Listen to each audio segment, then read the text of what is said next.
Keleng jong kari dap tang jing ijli popla nang roi man kasmi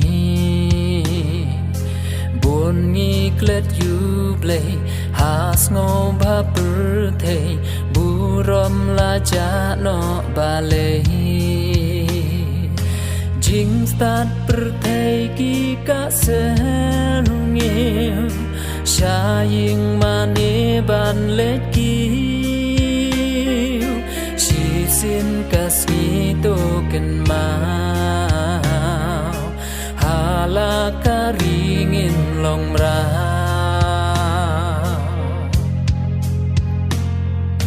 Shariat ka jing tim jait ben riu la ngam Ha pop bat ki jing ijli Atrai wat khang khop jing is nei nap neng Pen kya ya kari jong ni To yam to len nyar hak mat jong ublei Jing suk ngin du no balei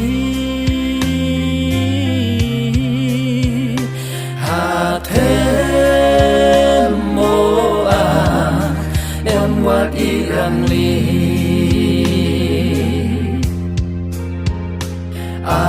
Atrai pen kya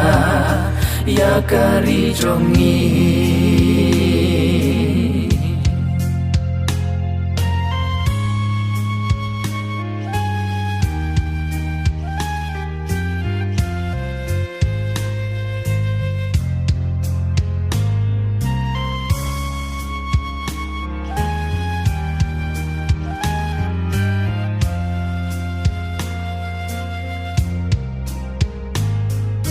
Jing sniu ba bun jat Ki wan ban tom bor Yu kon ben riu ha kari Bun ki jing ker ku Ngi la nang du no Jing du ki len shom yangi Ki ham parit kim tip Shatai ka ap ka jing ma Ngajau umat la kari Atrai to isne yangi Shariat ka jing tim jait ben riu la ngam Ha pop bat ki jing ijli Atrai wat khang khop jing is nei nap neng Pen kya ya kari jong ni To yam to len nyar hak mat jong ublei Jing suk ngin du no balei Ha them mo Wat irang li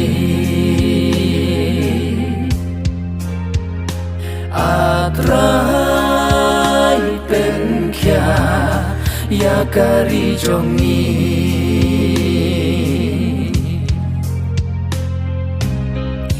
Tungin pai shuble Hakani kasngi Tuai na marki rempe Na malakari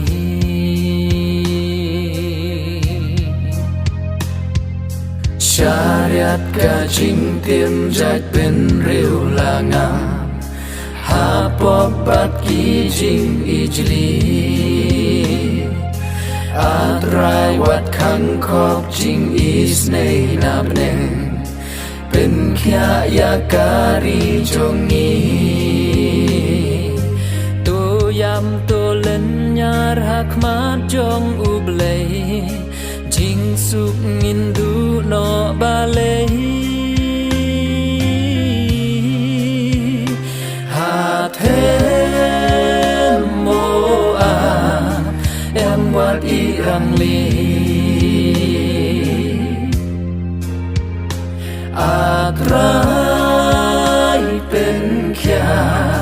yakari jongi